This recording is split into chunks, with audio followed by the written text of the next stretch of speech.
how to deal with difficult nail beds. We're going to talk about bitten nails. We're going to talk about super short nail beds, ridges, ski slope, all kinds of good stuff today, right now on the Biz Talk.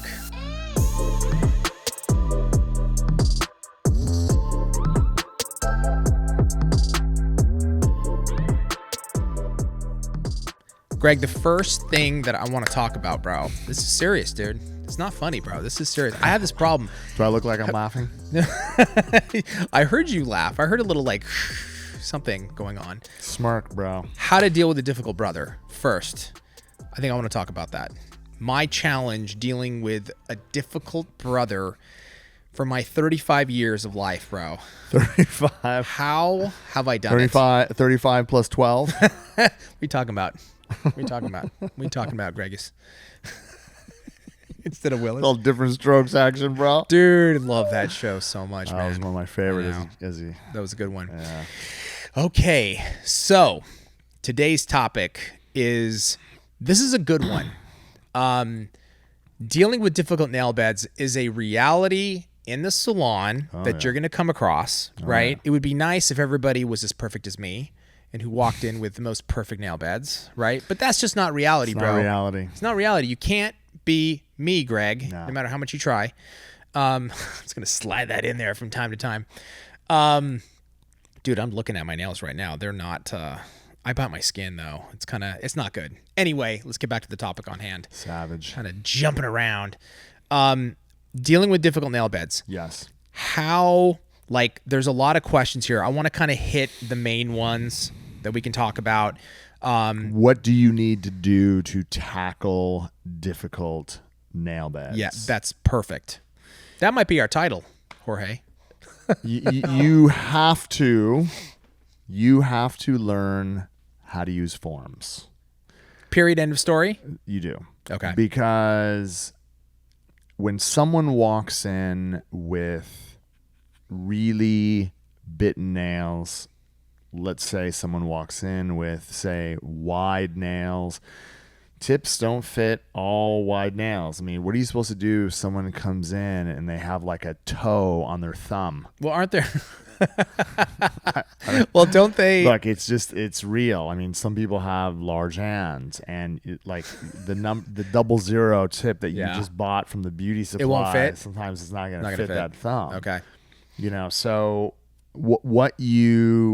you could force it down, but all that does is put pressure on the edge of the nail, which could lead to popping. Yeah, it popping or separating.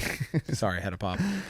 And again, the good news about learning how to sculpt on difficult nail beds is that you can actually change the shape of some. It's like putting a cast on a broken arm. So if someone has really bitten short nails, they grow wide, because their edges are bitten away. Their nails don't grow straight; they grow out, right, like a baseball field, almost in a sense, like that. Oh yeah, dude. Those sidewalls can be brought back in. The nail plate can be reformed, reshaped so that it'll grow straight. But the only way to be able to do that is you have to understand how to sculpt acrylic so that you could pinch it into the perfect form. It applies to really, really short nails. It applies to ski jump nails. It applies to nails that dip down. I mean, there's certain nails that, look, there are going to be certain nails, because I had someone who was like, hey, my customer nail literally grows like this and it grows down on the edge. I'm like, I mean, you can, it's a good thing that we have full well tips. Yeah. So you can mask the surface of the nail maybe with other means to give it the appearance that they're actually wearing something. I think some people just have nail beds that, you can't build perfection on. Yeah. But most bitten, short, usually disfigured by the individual effort of putting it in your mouth and chewing it away. Yes, like me. Yeah, can be. I mean, you don't. I don't bite my nails. No. But I think all of that can be resolved, and it also can solve the problem as well. Bitten nails is a bad habit, but it's also a nervous disorder. Big time. In order to help someone resolve that nervous disorder, they have to be able to kind of like redirect that energy towards something else. It usually happens when you can put something on their fingers. They'll usually bite that off. Jesus. I know, it's crazy. But look, again, if you have a barrier that prevents them from actually getting to their nails, maybe it's the right start. Yeah. I think addressing like the major, like you were talking about, somebody had a nail like growing, like it just goes straight down. I don't think I've ever even heard that before. Have you? I've had customers show up to trade shows. They're like, "Can you do anything on this?" I'm like, honestly, I could attach, like if your nail literally grows out and then drops as a down. shelf, like if it's a full, Dip. disformed type of nail bed, which some people do have. It's like one finger out of 10.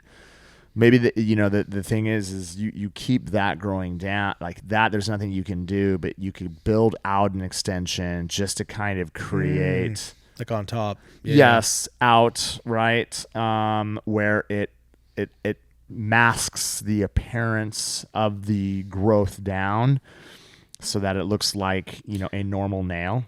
Well, what if somebody wants like let's say they're like, I want stilettos, and they have one nail that's like that? Can you do it? Just build on top, even though it curves down, where it just comes out, and you're going to have the tip of it kind of that's going to create separation.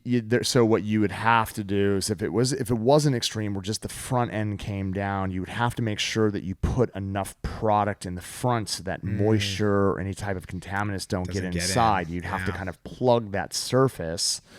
Right, you'd have to lift the tip up or sculpt something out straight. If you were gluing something, you'd have to kind of glue it on straight, because you can't glue down an angle. Look like you'll have like a bird's beak Totally coming down. So, there are certain things you can do to a limit, especially with someone who has nails that extreme. Now, someone who has ski jump nails that are extreme, you could clip away most of the tip, and then when you form and sculpt out a full well tip, you could pinch it, and what it'll do is it'll change the shape of the nail. If it's the nail bed from here to here slightly. Right. So wait, and just if you're listening, ski jump is where it goes up at the front, and what Greg's talking about doing is forming it so that it eventually goes to like a normal, like that C curve shape eventually. Yeah, you would just like imagine a full well tip, right? There's no cutout. It's just a full well. So you would sculpt a full well free edge tip.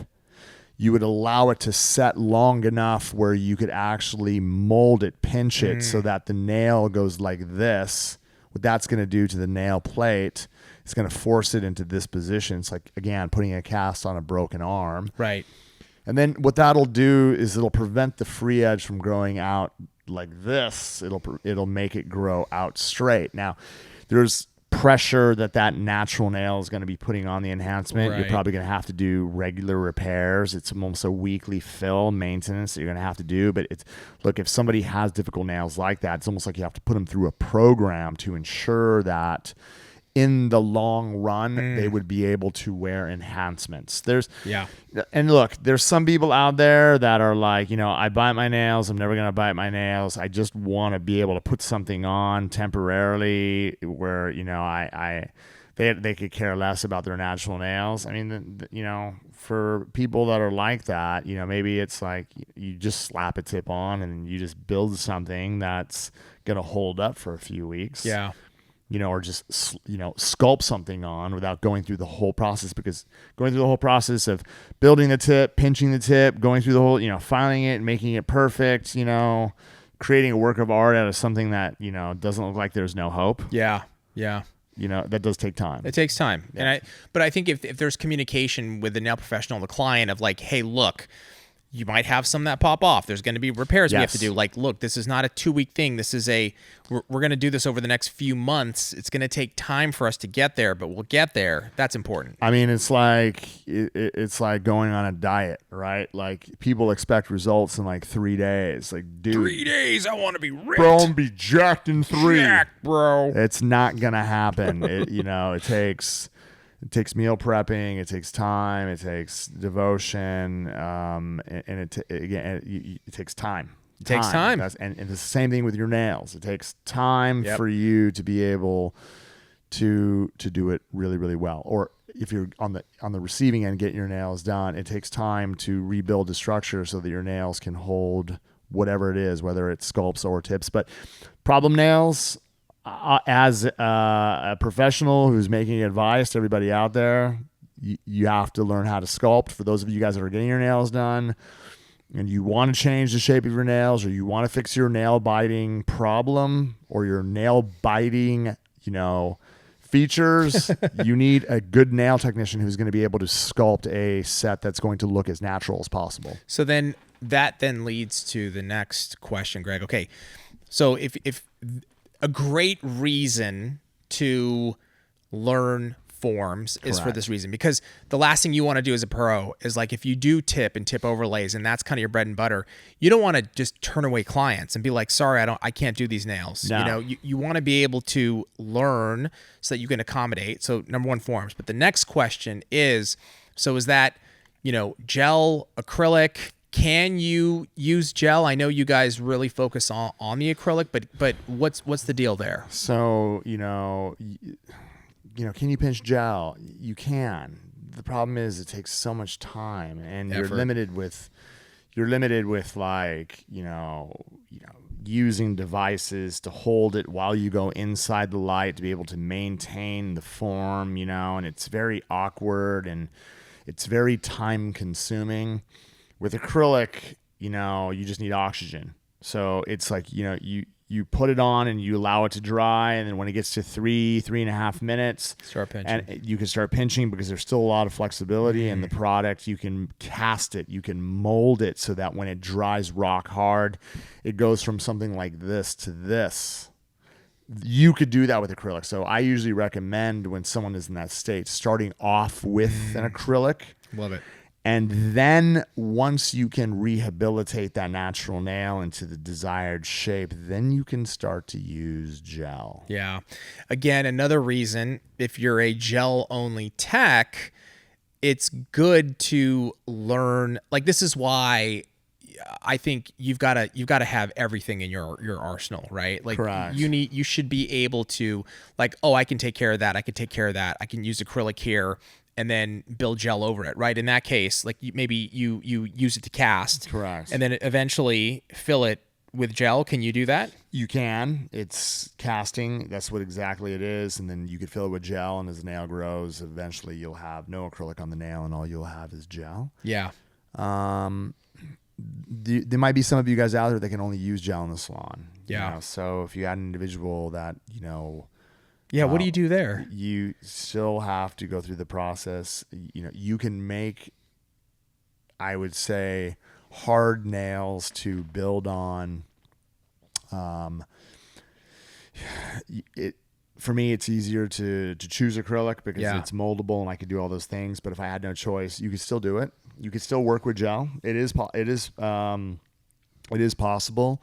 It's just a slower process, because as you're molding the free edge and reshaping the free edge, there's a lot of time that has to go into actually creating that cast at the tip. Right. You have to do it while you're curing, don't you? You got to do it while you're curing. So if you're building a thin free edge, you got to flash cure for maybe like 3 to 4 seconds, and then get the wand or any type of, like, people use those hair clips as well. And you can pinch on top and then stick inside the lamp so that it holds the form.